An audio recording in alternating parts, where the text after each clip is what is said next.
여자의 말이 그가 나의 행한 모든 것을 내게 말하였다 증거하므로 그 동네 중에 많은 사마리아인이 예수를 믿는지라.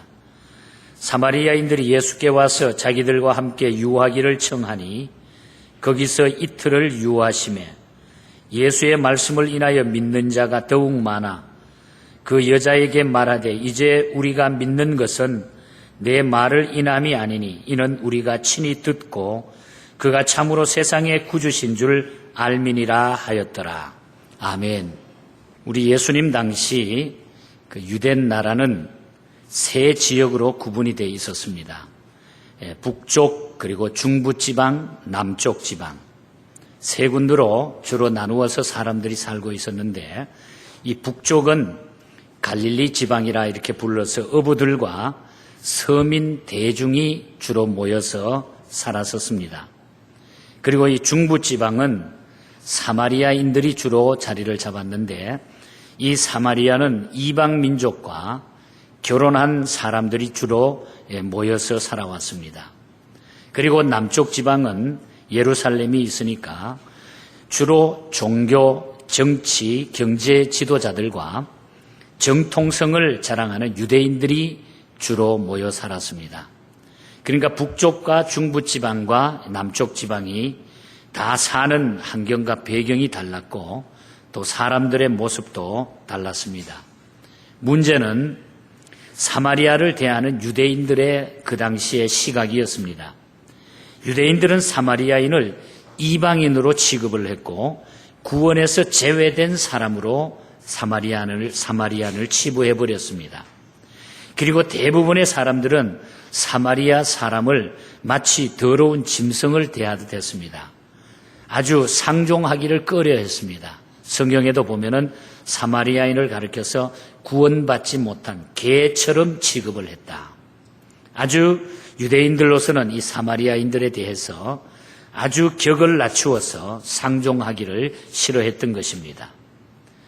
유다 지방에서 지도를 펴놓고 보면은 유다 지방에서 북쪽 갈릴리 지방을 가려고 하면은 반드시 사마리아를 통과해야 하는데 유대인들은 사마리아 동네를 통과하기가 싫어가지고 그것을 피해서 외곽 도로로 이렇게 돌아가곤 이렇게 했습니다. 그들의 독선과 편견이 낳은 결과였다. 그렇게 볼 수가 있겠죠. 그런데 오늘 이 요한복음 4장을 보면은 우리가 잘 아는 수가성의 여인, 예수님 만난 그 여인에 대한 이야기인데 이 본문에 보면 그러한 유대인들의 통념과 간행을 다 엎어버리고 우리 예수님께서 제자들과 함께 사마리아를 거쳐서 갈릴리로 가는 도중에 어떤 여인을 만나서 구원의 복음을 전했다고 하는 사실을 우리에게 말씀하고 있습니다. 4장 3절에 보면 유대를 떠나사 갈릴리로 가실새 또 4절에 보면은 사마리아로 동행하여야 하겠는지라. 예수님은 일부러 제자들과 함께 다른 사람들처럼 외곽도로나 순한 도로를 선택하지 아니하고 사마리아 한 복판을 그대로 통과하고 있는 것입니다. 그리고 사마리아 중심에 있는 수가라고 하는 마을 우물가에서 물 길러 나온 한 여인을 거기서 만났던 것입니다. 4장 7절에 보면은 사마리아 여자 하나가 물을 길러러 나왔다 하는 말이 나옵니다. 그녀의 이름은 그냥 사마리아 여자라 이렇게만 말하고 있습니다. 물론 그 당시에 사회 관습이 여자들은 숫자에 들지도 못했습니다마는 그녀의 경우 정말로 이름이 없는 여자, 이름을 밝힐 수 없는 여자, 가명을 쓸 수밖에 없는 그런 여자였습니다. 너무 천하고 많은 사람들에게 손가락질을 받는 그런 여인이었습니다. 4장 16절에 보면은 그녀와 예수님과의 대화가 이루어지게 됩니다. 그래서 예수님께서 그 여인을 만나서 첫 번째 대화가 가서 내 남편을 불러오너라. 예수님이 그렇게 이야기합니다. 그러자 그 여자는 나는 남편이 없나이다. 나는 남편이 없습니다. 이렇게 대답을 합니다. 17절 이하를 보면은 예수님이 이런 이야기를 합니다. 옳다. 네 말이 맞기는 맞다. 내 남편이 없다 하는 말이 옳다. 내가 남편 5명이나 있었지만은 지금 있는 자는 내 남편이 아니니 내 말이 참 맞는 말이다. 예수님이 그렇게 말씀하셨습니다. 이미 그녀는 5 남자와 살다가 헤어졌고 6번째 만난 남자도 정식으로 결혼한 남자가 아니라 동거하는 정도의 남자였던 것이었습니다. 세상 사람들은 이런 여자를 가르쳐서 팔자가 세다고 말하고 사회 도덕은 부정하다 이렇게 이런 사람들을 정죄해 버립니다.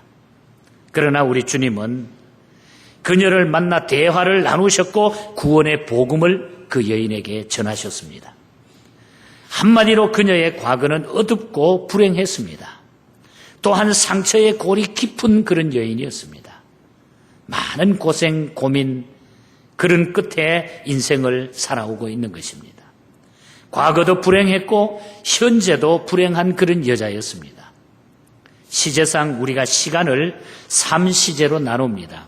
그것은 과거, 현재, 미래 이렇게 나눕니다. 우리가 아는 대로 과거는 지나갔고 또 현재는 계속 과거가 되어가고 있고 그리고 미래는 현재가 되어가고 있는 것입니다. 누구에게나 과거가 있습니다. 화려한 과거도 있고 결코 떠올리고 싶지 않는 불행한 과거도 있어요. 왜 없겠습니까? 그런데 그녀의 과거가 예수님을 만남으로 변했고 현재도 변한 거예요. 그 고민스럽고 고통스럽고 생각조차도 하기 싫은 그 과거가 예수님 만남으로 다 변했고 현재도 변했다고 하는 그런 얘기입니다. 그녀는 예수님을 만남으로 여자라고 하는 신분의 벽을 뛰어넘었고 허물로 얼룩진 과거를 청산했고 영원한 생명을 소유하게 되었다고 하는 그런 얘기입니다. 21절에 보면 내 말을 믿어라. 또 26절에 보면 내가 그로다. 예수님이 이야기합니다. 그녀는 우물가에 물 길러 나왔다가 영생을 주시는 예수님을 만난 거예요. 세상 말로 팔자를 고친 것입니다. 중요한 것은 예수님을 만나고 난 후에 그녀가 취한 행동입니다. 우리가 잘 아는 말씀입니다만 오늘은 제가 중심적으로 드리려고 하는 말씀은 이 여인이 예수님 만나고 변해가지고 놀라운 삶의 그 변화를 통해서 예수님 만나고 난 다음에 이 여인이 어떻게 살았는가. 이것이 오늘 이 시대에 오늘 이 자리에 저와 여러분들에게 새로운 도전이 되었으면 좋겠어요. 우리가 이 믿음을 회복했으면 좋겠어요. 이 여인이 예수님 만나고 했던 그 행동이 오늘 이 시대를 살아가는 저와 여러분들에게 새로운 말씀이 됐으면 좋겠어요. 그래서 간단하게 몇 가지를 말씀을 드립니다. 자, 예수님 만난 이 여인의 행동이 어떤 모습으로 나타납니까? 첫 번째로 보니까 물동이를 버려두고 동네로 들어갔다고 하는 얘기가 나와요. 물동이를 버려두고 동네로 들어갔다. 4장 6절에 보면은 그녀는 사람의 발길이 뜸해진 한 낮 제6시를 골라서 물 길르러 나왔다. 이게 유대 시간으로 6시지만 우리 시간으로 말하면 낮 12시입니다. 그때 그 동네는 낮 12시가 되면 사람이 가장 다니지 않는 사람이 없는 시간입니다. 그러니까 부끄러운 삶 때문에 될 수 있으면 사람을 피해가지고 물 길르러 나온 것입니다. 이유는 자신의 처지와 신분이 자랑스럽지 못했기 때문에 사람 만나는 게 역겨웠어요. 사람들 만나면 또 손가락질 받는 것이 지겨웠어요. 많은 이야기를 듣고 산 여인이기 때문에 될 수 있으면 사람을 피해서 살았던 이 여인의 삶입니다. 그런 그녀가 생명의 물이신 예수님을 만나고 난 후에 물동이를 버려두고 동네 속으로 뛰어들어간 거예요. 사람 만나기 싫었던 사람이 이제는 사람 냄새 맡으러 사람 만나러 동네로 뛰어들어갔다는 얘기예요. 이런 변화가 이 여인에게 왔다는 얘기입니다. 그녀가 동네로 들어갔다고 하는 것은 그녀가 그토록 피해 다녔던 사람들을 찾아서 들어갔다는 것입니다. 예수님은 그녀의 자존심을 바꾸시고 또 비굴한 모든 문제를 치료해 주셨고 행동을 변화시켜 주신 거예요. 여러분, 예수님이 우리에게 오시면은 우리가 예수님을 영접하게 되면 이런 변화가 우리의 삶에 나타나게 돼 있어요. 예수 잘 믿으면요, 사람을 좋아하게 됩니다. 사람을 좋아하게 돼요. 이 변화가 우리에게 있어야 된다는 거예요. 그녀가 예수님 만난 감격을 주체할 수가 없었어요. 견딜 수가 없었어요. 우리가 92년도부터 중국 선교를 해서 지금 21년째인데 91년에서 95년 사이에 제가 중국 베이징을 중심으로 해서 중국 선교를 시작할 때 그곳에서 어떤 자매가 참 환경이 어려운 가운데서 그래도 남편하고 결혼을 하면서 남편이 준 돈하고 양쪽 집에 돈을 모아가지고 조그만 아파트 하나를 샀어요. 그리고는 그 아파트를 아까워가지고 세를 주면서 세를 받고 자기네들은 새방을 조그만 찌그러져가는 방을 하나 얻어가지고 두 내외가 사는 거예요. 젊은 부부예요. 근데 이분들에게 복음을 제시하고 이분들이 예수 믿기 시작한 거예요. 그 자매가 예수 믿고 은혜를 받고서 너무너무 감사해가지고 그 아파트를 생명과 같은 아파트를 팔아가지고 우리가 선교하는 일에 다 헌신을 해버리는 거예요. 이것이 중국 선교의 큰 씨앗이 되기 시작했습니다. 그래서 오늘날까지 우리는 60여 개의 교회가 넘는 교회들을 우리는 돌보게 됐습니다. 견딜 수가 없어. 주체 하나님 앞에 은혜를 느끼고 나니까 너무너무 감사해서 주체할 길이 없었다. 은혜 받은 경험, 예수 만난 경험이 있는 사람은 감격이 차고 넘치게 되는 것입니다. 그 기쁨과 감격을 주체할 수가 없는 것입니다. 오늘 본문에 나오는 그 여자 역시 감격 때문에 물동이를 버려두고 동네로 들어간 거예요. 왜 들어갔겠어요? 왜 들어갔겠어요? 왜 감격이 없고 기쁨이 없습니까? 예수 믿으면서 여러분. 왜 신앙생활과 교회생활에 기쁨이 없습니까? 그건 결코 정상이 아니라는 얘기. 예수 영접하고 예수 믿는 사람에게는 이 감격과 이 기쁨이 있는 것입니다. 예수 만나면 물동이가 문제가 아닙니다. 내가 구원받은 증거는 평안하고 기쁘고 감격스러운 것이에요. 예수 믿고 나면. 80년대 초에 미국에서 거액 복권에 당첨된 자가 어떤 분이 그 충격으로 심장마비가 와서 죽었던 사건이 있어요. 복권에 당첨된 사람의 경우를 보면은 당첨의 기쁨은 잠깐이고 그 이후엔 걱정이 더 큰 겁니다. 이 돈 어떻게 관리할까? 이 돈 어떻게 할까? 더 걱정이 앞선다고 그럽니다. 그러나 여러분, 예수 믿고 받은 이 평안은 그 어떤 것과도 비교할 수가 없습니다. 누구도 빼앗아갈 수 없는 그 평안과 기쁨과 감격이 우리에게 오는 거예요. 그래서 우리는 버려두고 쫓아갈 수밖에 없는 거예요. 팽개치고 우리는 주님이 기뻐하는 일에 나설 수밖에 없는 거예요. 그것은 주님이 직접 주시는 기쁨이고 평안이기 때문입니다. 그래서 우리 주님은 평안을 너에게 주노라, 세상이 줄 수 없는 평안, 세상이 알 수도 없는 평안을 내게 주노라. 이 평안이 저와 여러분에게 차고 넘치시기를 축복합니다. 여러분, 예수 믿은 이 기쁨을 우리는 사람들을 향해서 달려가야 돼요. 예수 믿은 이 기쁨, 이 감격을 우리는 알리기 위해서 사람을 찾아야 돼요. 그동안에는 나를 바라보기도 싫었고 그 사람 만나기도 싫었고 생각해도 싫었고 내 얼굴이 팔릴까 봐 싫었고 이제 그 사람에게 마음을 열게 되는 거예요. 이것이 우리의 믿음의 성숙함입니다. 이 성숙함이 우리에게 있어야 되겠어요. 두 번째로는 예수를 전했다고 하는 얘기입니다. 29절에 보면 나의 행한 모든 일을 내게 말한 사람을 와보라. 이는 그리스도가 아니니라. 물동이를 버려두고 그 동네에 사람을 만나기 위해서 쫓아 들어가 가지고 거기에서 큰 소리로 예수님을 전파했다는 얘기예요.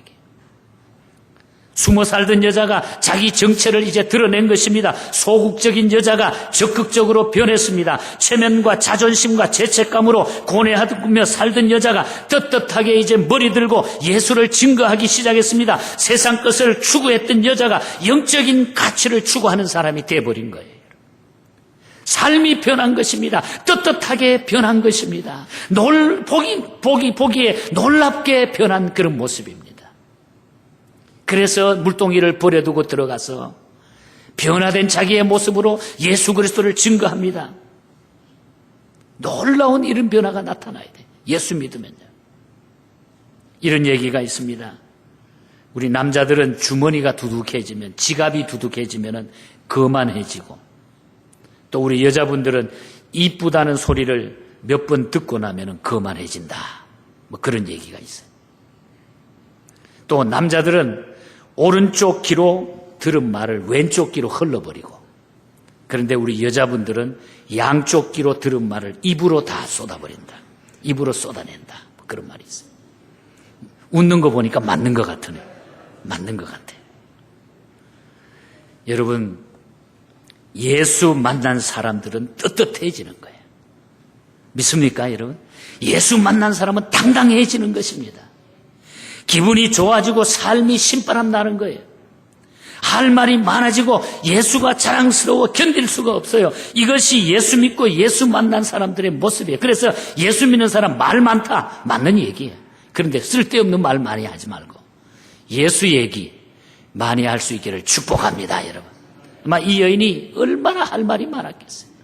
과거를 생각하면 자기는 부끄러워 견딜 수가 없는데 주님 만나고 나서 그 모든 문제가 해결되니까 자신감이 생기는 거예요. 그래서 물동이를 버려두고 들어가가지고, 자, 나 만난 이 예수님이 너무너무 좋습니다, 여러분. 여러분 한번 만나보십시오. 카멘 씨, 와보라. 그 주님을 만나기 위해서 와보라. 놀라운 이런 변화가 일어났던 것입니다. 사랑하는 성도 여러분, 예수님을 만나셨습니까? 그렇다면 예수님을 부끄러워 마십시오. 예수님을 자랑하십시오. 예수를 그리스도라고 증거할 수 있기를 바랍니다, 여러분. 이런 믿음의 회복이 우리에게 있어야 돼요. 예수 믿는 사람이라고 하면. 이 6월은 성숙하는 달입니다. 우리의 믿음이 주님을 증거함으로 내가 그 누군가에 향해서 내가 믿은 이 예수님, 이 기쁨, 이 평안을 내가 증거할 수 있는 이런 성숙된 모습이 오늘 저와 여러분들에게 다시 한번 회복되기를 축복합니다, 여러분. 세 번째로는 많은 사람이 예수를 믿게 됐다는 거예요. 이 여인 때문에 많은 사람이 예수를 믿게 됐어요. 본래 사마리아라고 하는 이 동네는 예수 믿기가 어려운 동네였습니다. 왜냐하면 그곳에 황금 우상 송아지를 만들어 놓고 전부 황금 송아지를 섬기는 우상이 아주 득실득실했어요.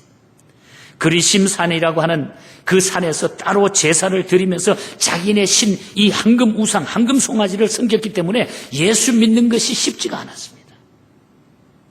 그러한 동네에 여자 한 사람이 예수 믿고 동네에 들어가서 예수 그리스도를 증거하자 예수 믿는 역사가 일어나기 시작한 것입니다, 여러분. 한 사람의 영향 때문에. 30절에 보면 저희가 동네에서 나와 예수께로 나오더라 그랬죠. 39절에 보면 그 동네 중에 많은 사마리아인이 예수를 믿는지라. 할렐루야, 여러분. 이 여인 때문에 예수 안 믿던 사람들이, 많은 사람들이 예수를 믿었어요. 사마리아 여인의 증거 때문에 동네 사람들이 예수께로 나오게 됐고 예수를 믿게 됐다고 하는 것. 우리 한 사람 때문에, 변화된 나 때문에, 예수 믿는 나 때문에 예수 믿게 되는 이 놀라운 역사가 나타난다는 얘기.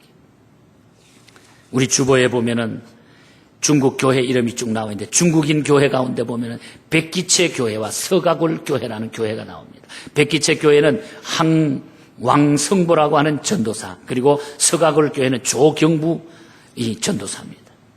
다 중국인들입니다. 제가 몇 년 전에 이 교회를 찾아가서 그 동네를 찾아가가지고 복음 전하면서 이 사람들을 훈련시키고 이 사람들을 교회를 돕고 있었는데, 이 왕성보하고 조경부라고 하는 두 사람은 주먹 깡패 출신이에요. 중국에서도 이름난 뛰어난 유명한 아주 리스트에 올라있던 사람인데 잡혀가지고 감옥 생활에도 이 왕성보라고 하는 친구는 살인죄로 들어가가지고 몇 년 동안, 오랫동안 감옥 생활을 했어요. 그런데 이 왕성보와 조경부, 그 가까이 있는 동네입니다. 이 사람들이 예수 그리스도를 영접하고 예수 믿고 나가가지고 그 동네에 엄청난 변화가 일어나는데, 그 왕성보가 목회하는 그 동네는 이 백기채 교회는 거의 80% 이상 모든 동네 사람들이 교회로 다 몰려오는 거예요. 저런 사람이 예수 믿고 변한 거는 믿을 수가 없다. 저건 하나님이 분명히 있는 것이다. 놀라운 변화가 일어났습니다. 그 동네에 가봤더니 얼마나 놀라운 역사가 일어나는지. 처음에는 저희 교회가 경제적으로 많이 보조하다가 요즘은 경제적으로는 물질적으로는 우리가 돕지 못하고 있지만 가끔 연락과 우리가 가는 지역과 많이 떨어져 있기 때문에 잘 가지는 못했지만 지금도 우리와 연결이 돼서 우리 교회 지교회로 지금 성장하고 있습니다. 주먹 깡패 두목이 예수 믿음으로 이 놀라운 변화가 일어난 거예요. 사마리아 여인의 증거 때문에 동네 사람들이 예수께로 나오게 됐고 예수를 믿게 됐습니다. 요한복음 12장 11절에 보면 나사로 까닭에 많은 유대인이 가서 예수를 믿으며라. 나사로가 살아남으로 말미암아 그 나사로 때문에 많은 유대인들이 예수께로 돌아왔다고 그랬어요. 사마리아 여인 때문에, 나사로 때문에, 조경부 때문에, 왕성보 때문에 예수 믿는 사람이 일어났다. 예언교회 아무개 때문에 예수 믿는 사람이 일어나더라. 아무개 때문에 예수 믿는 사람이 많아지더라. 나는 어떻습니까, 여러분? 나 때문에 예수 믿는 사람이 있습니까? 없습니까? 나 때문에 사람이 교회로 옵니까? 아니면 떠납니까, 여러분? 예수 믿는 나 때문에 하나님의 놀라운 역사, 예수 믿는 기적이 일어나야 돼. 이것이 우리가 예수님을 믿고 나서 영원한 그 복락을 누리는 확신을 가진 성도의 삶이라고 하는 것입니다. 이 여자 때문에 많은 사람이 주께로 돌아왔더라. 결론은 예수님 때문입니다. 오늘 말씀의 결론은 예수님 때문입니다. 41절에 보면은 예수의 말씀을 인하여 믿는 자가 더욱 많아졌다고 그랬습니다. 42절에 보면은 이제 우리가 믿는 것은 내 말을 인함이 아니니 이는 우리가 친히 듣고 그가 참으로 세상의 구주인 줄 알미니라. 결론은 예수님 때문에. 결국 내가 변하고 내가 예수님 만났기 때문에 예수님의 이름 때문에 예수님 때문에 모든 일의 결과는 이렇게 나타날 수 있다는 얘기예요. 우린 여기서 중요한 진리를 발견하게 되는 것입니다. 그것은 내가 형제나 친구를 설득하고 가마를 주었기 때문에 그가 예수를 믿는 것이 아니라는 얘기예요. 나는 바른 모습을 보여주고 기도하고 예수를 그에게 전하기만 하면 돼요. 그 이후의 결과는 우리 주님이 친히 맡으시고 해결해 주신다는 얘기예요. 그래서 우리는 걱정할 게 없어요. 내가 이 체험을 했다고 하면, 예수를 믿는다고 하면 걱정할 것 없이 내가 전하기만 하면, 예수의 이름으로 전하기만 하면 우리 주님께서 도와주시고 주님이 다 물을 주어 열매 맺게 하신다고 했습니다. 결과를 걱정하지 말라고 하는 그런 얘기. 결과를 미리 생각하고 겁내지 말라는 얘기. 내가 할 일 믿고 정하고 기도하고 전하는 일만 내가 감당하게 되면 우리 주님이 그 일을 책임져 주시는 거예요. 우리가 열매를 생각하지 말라는 거예요. 내가 그 열매를 따려고 자꾸 그 열매만 바라보고 자꾸 걱정하지 말라는 거예요. 내가 기도하고 정하고 예수 그리스도만 고백하게 되면 저절로 거기에 열매가 맺혀지는 거예요. 우리 주님을 통해서. 사랑하는 성도 여러분, 이 시대는 마치 우울증 환자들처럼 복잡하고 세계가 이상하게 꼬이고 돌아갑니다. 상상하지 못한 일들이 일어나고 있습니다. 미국도 마찬가지고 전 세계에 마찬가지. 지난 주간에 보니까 저 북쪽의 14번 프리웨이에서 젊은 친구 하나가 마약 중독이 돼가지고 픽업 트럭을 몰고 역주행을 해가지고 고속도로를 그냥 들어간 거예요. 프리웨이를 85마일로 이쪽으로 차가 오는데 이 녀석은 거꾸로 들어간 거예요. 마약에 중독이 돼가지고. 그래서 구중 충돌이 일어납니다. 다다다다다다. 많은 사상자를 냈어요. 방송에 나왔잖아요. 여러분, 이 시대는 마약, 알코올, 우울증, 영적 우울증 곳곳에 일어납니다. 우리가 잘못하고 살지 않지만은 우리는 그 피해를 입고 어떻게 될지 모르는 이 시대를 우리가 살아가고 있어요. 이 시대를 치료하는 일이 무엇이라고 생각하십니까? 우리 예수 그리스도가 아니면은 치료할 수가 없는 것입니다. 우리 주님이 아니고는 해결할 수가 없어요. 우리는 이 시대를 향해서 주님의 복음을 던져야 됩니다. 영적 우울증, 육신적인 모든 문제들, 이 시대를 치료할 수 있는 것은 우리는 복음을 제시할 수밖에 없어요. 예수 그리스도를 전하는 길밖에 없어요. 주님만이 모든 것을 해결할 수 있기 때문입니다. 우리 주님만이 정상적으로 돌려놓을 수 있는 분이기 때문입니다. 이 주님을 우리는 증거하며 살아가야 됩니다. 우리가 즐겨이 부르는 찬송가 256장 눈을 들어 하늘 보라. 석진영 여사님이 시를 쓰시고 우리 박재훈 목사님이 작곡을 했어요. 저는 두 분 다 잘 아는 분입니다. 우리 박재훈 선생님은 카나다에서 목회를 하다가 나중에 음악을 하신 분인데 나중에 목사 안수를 받아서 목회를 하다가 마지막 사역을 감당했습니다.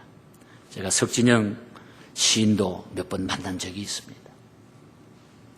이 시인이 시를 쓸 때에 이 배경을 잠깐 말씀을 드려보면 아주 칠흑같이 어둡고 절망스러운 역사의 밤, 그런 경험을 하면서 이 시를 쓰게 됩니다. 6.25 때 공산당에 잡혔다가 겨우 도망을 쳐 나와가지고 부산으로 피난을 내려갑니다. 거기에 갔더니 전부 판자촌에 병들고 가난하고 죽어가는 탄식 소리가, 피난민들이 모여가지고 울부짖는 소리가 막 살려달라고 하는, 아마 요즘 우리 젊은이들은 아마 상상하지 못할 거예요. 배는 고프고 병은 생기고 견딜 수 없는 그 모습을 바라보면서 시를 쓰게 됩니다. 눈을 들어 하늘 보라. 어지러운 세상 중에 곳곳마다 상한 영의 탄식 소리 들려온다. 빛을 잃은 많은 사람, 길을 잃고 헤매이며 탕자처럼 기진하니 믿는 자여 의할고, 저들에게 진정한 양식을 줄 수 있는, 저들을 치료할 수 있는 것이 과연 무엇인가? 우리 예수 그리스도밖에 없는 것이다. 그래서 거기에 복음을 전하면서 많은 전도의 열매들이 그 가운데 맺혀지기 시작합니다. 2절 가사를 보면 눈을 들어 하늘 보라. 어두워진 세상 중에 외치는 자 많건만은 생명수는 말라서라. 죄를 대속하신 주님 선한 일꾼 찾으시나.